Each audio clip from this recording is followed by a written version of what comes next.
Shalom, a graça e a paz. Nesse dia de hoje, sol maravilhoso, dia lindo. O dia está lindo, um feriado e o dia está lindo para mim e para você. Deus criou um dia maravilhoso. Você é bênção de Deus na minha vida, vocês são bênção de Deus. Dei uma repaginada, meu irmão. Dei uma repaginada, dei uma melhorada, dei, como diz, dei aquele grau. Tá beleza? Tá tudo certo? É isso aí. Mas eu quero falar para você hoje é que eu tava lembrando aqui.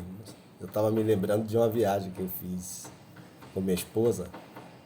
Aqui próximo, aqui pertinho, para Sergipe, de Salvador da Bahia, para Sergipe é 3, 4 horas de carro. E a gente foi de carro, ficamos lá hospedados em uma pousada e conhecemos lá alguns lugares de Sergipe, lugares lindos que eu gostei muito dessa viagem que eu fiz para Sergipe e tenho guardado isso na minha lembrança. Mas eu queria falar com você, né, algo que às vezes eu vou contar algo aqui sobre essa viagem, que eu fui no Cânion do Xingó, né, que é um lugar que podemos dizer assim que é o sertão virou mar, porque é uma abundância de água, é um lugar lindo, água verde, rochedos grandes que chega à altura de 50 metros. É uma extensão de mais ou menos um braço do Rio São Francisco, né? Naquele sertão.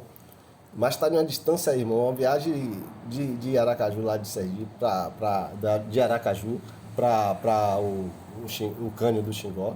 É mais ou menos 205 quilômetros de distância. Levei mais ou menos de ônibus 6 horas para chegar até lá. E depois tem mais 3 horas de catamarã. E é uma extensão linda, que lugar maravilhoso, que lugar bonito. Você olha lá, você vai ver, é uma coisa extraordinária. Mas aí eu estava contando para vocês assim, e vi aquela água, vi tudo, eu fui de catamarã. Mas eu poderia chegar aqui para você e dizer assim, olha, eu fui lá no Cânion do São Francisco, que lugar maravilhoso, lugar de águas profundas, a extensão de um braço do Rio São Francisco, extensão de 65 quilômetros de extensão, rochedos altos que dão uma altura imensa. E aqui me bateu aquele lembrança de quando eu era nadador, quando eu nadava, fazia a travessia mais grande de Salvador aqui, e eu me lembrei, eu disse assim, eu vou me jogar nessa água, vou me jogar nesse rio e vou sair nadando nessa extensão de 65 quilômetros, vou nadar e vou chegar até lá o destino que...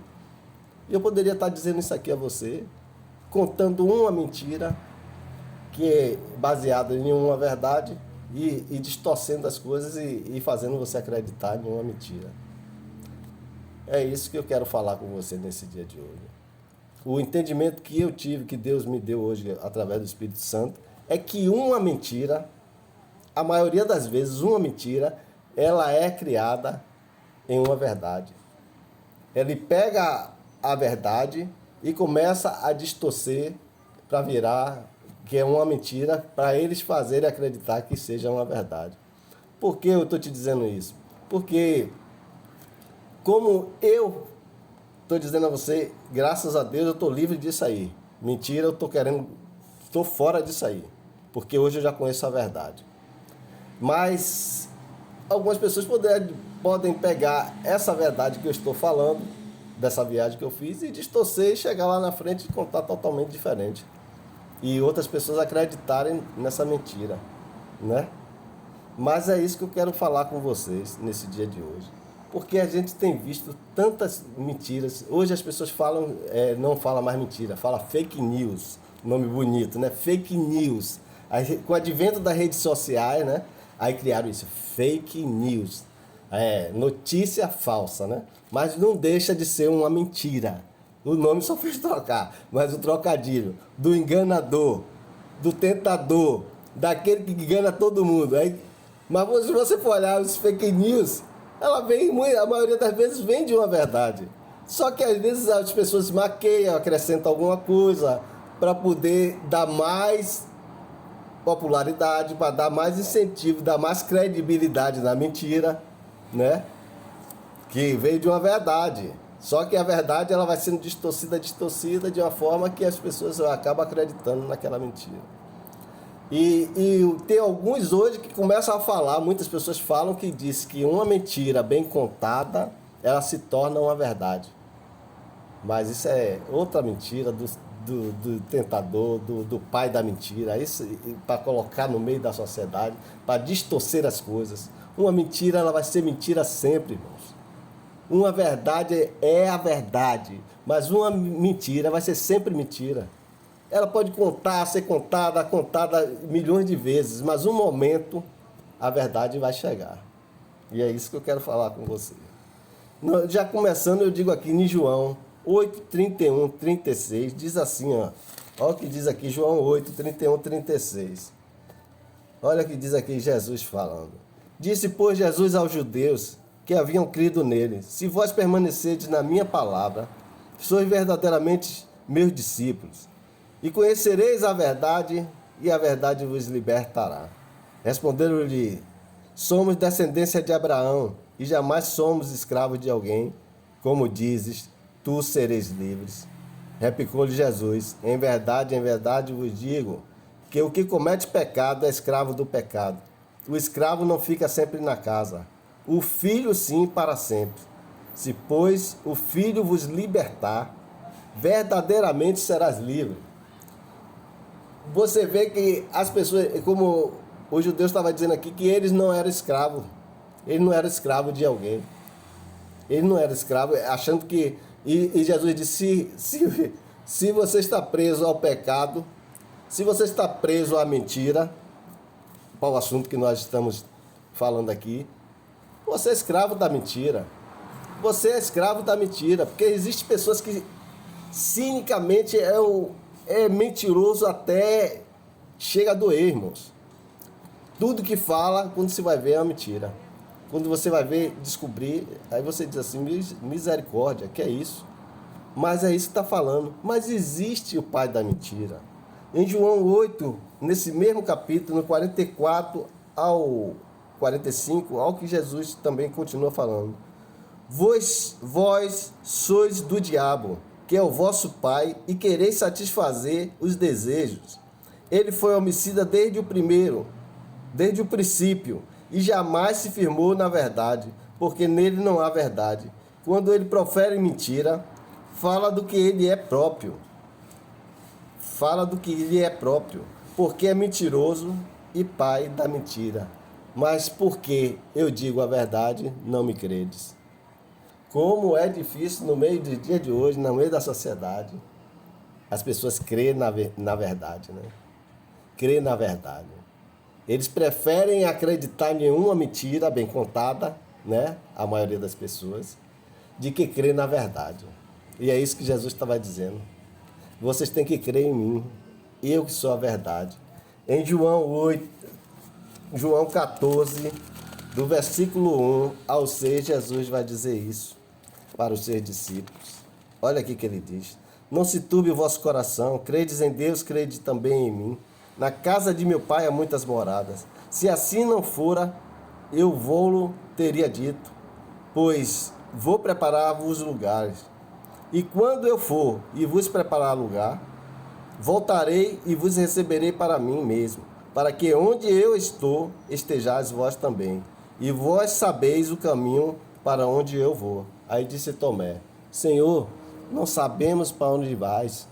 Aí Jesus diz assim, aí Tomé ainda diz assim: como saber o caminho? Aí responde Jesus: eu sou o caminho, a verdade e a vida. Ninguém vem ao Pai senão por mim. Então, irmãos, Tomé era aquele que só acreditava vendo. E Jesus estava dizendo, ele já estava com Jesus ali 3 anos no ministério de Jesus, fazendo parte do ministério de Jesus, e ainda não sabia quem era o caminho, quem era a verdade e quem era a vida. E é isso que Jesus estava se revelando novamente para eles, revelando para os discípulos. E muitas vezes as pessoas estão esperando sair, continuam sabendo que isso aqui é uma caneta, sabe mentalmente que isso é uma caneta, mas na mentira que trabalham, ele diz que isso aqui é um lápis. E as pessoas continuam acreditando que isso aqui é lápis, ele sabendo que a consciência dele, ele sabe a verdade, mas ele não aceita a verdade. Ele continua dizendo que isso aqui é lápis.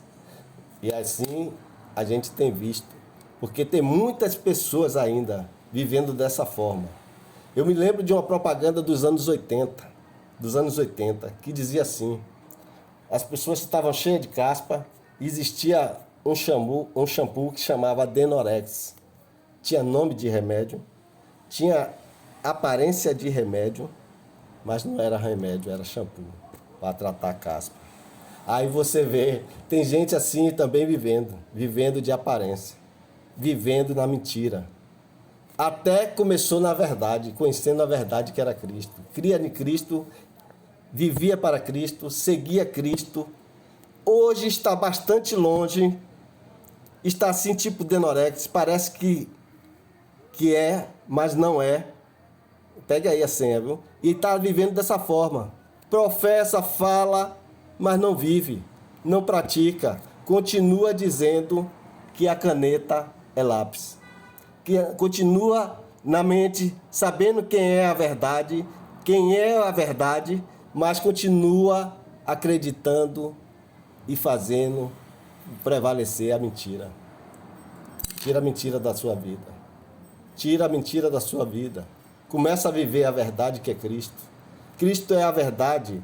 Ele é a verdade que nós podemos dizer assim, essa é a verdade. E quando você conhece a Cristo, você começa a ter nojo da mentira. Você começa a ter nojo da mentira.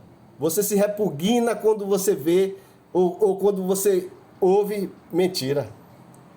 Porque você vê que a verdade, você está com a verdade. A verdade é Cristo.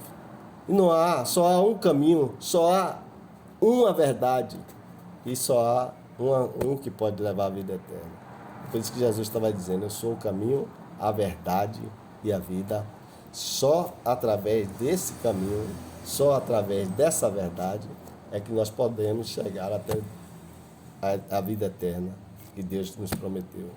Pega essa senha, pega essa visão, fica conosco nesse dia de hoje. Que Deus te abençoe, Deus te guarde e que nós possamos ser livres desse tentador, desse mentiroso, desse pai da mentira. Esse que tenta deturpar as coisas, pegar a verdade e querer transformar em uma mentira. E até aqueles seus escolhidos, até aqueles que creram em Jesus, têm sido engordados por esse tentador, por essa mentira, e vivendo de aparência. Não viva de aparência. Aparência também é uma forma mentirosa de vida. Parece que é, mas não é. Você tem que ser, você tem que se firmar, você tem que praticar, você tem que continuar falando de Jesus, tem que proclamar o Evangelho. Discípulo vive disso aí. Que Jesus te abençoe, te dê um dia de paz, um dia maravilhoso. Estamos juntos aí. Um beijo.